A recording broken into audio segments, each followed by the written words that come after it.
There's a meeting today, completely out of my control. But the outcome of it will determine how much more time I can put into Callist and what my future holds as a franchise owner. On top of that, I've got 90 deliveries. Still got to train, get this content out, and I've got a meeting at 2 p.m. Ordinarily, with so much uncertainty, this is where I begin to drift. All right, just wrapped up at the gym. Tell you what, that was a fucking struggle getting in there today. Ordinarily, I train in the mornings, early doors. Today, sun come up, didn't get in early, and I went and delivered first. Finished my deliveries, came here. Now, I know in years gone by that those are the moments where I ordinarily drift and end up quitting. Today, wasn't the case. Stuck to it, we altered the plan, we executed. Brick laid. Reflecting back on the gym session this morning and me ordinarily disappearing in those moments. Now,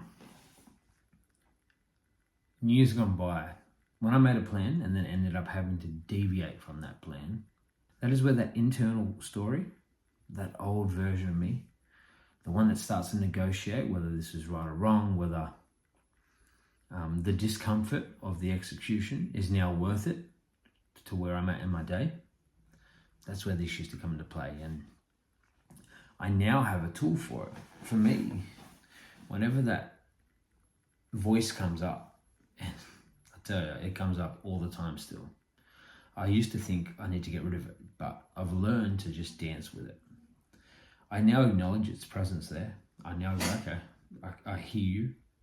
I understand you're there. And of course, this is all subconscious conversation, but I hear you, I acknowledge you're there. I'm choosing to take this action because what I said I wanted to achieve is the thing that I'm really pursuing. In that moment when I catch myself, it's very simple. I draw the line and I protect my floor. Now, I'm not perfect at it.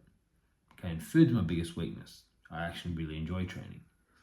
But this principle can be applied to everything in life. Once you understand the patterns that you're in, then you can start to learn when, what triggers it and when you ultimately fall off.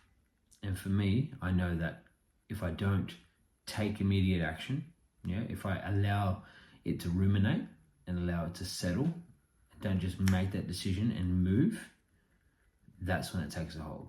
That is when I ultimately end up falling off. Now, the good news is I now trust myself to return, but before that was the very thing that led to drifting for a long time and then disappearing. Just remember, if you're struggling with something like this, at any point, even if it's after the fact, at any point you can draw a line, protect the floor, and stay in the game. Become calloused.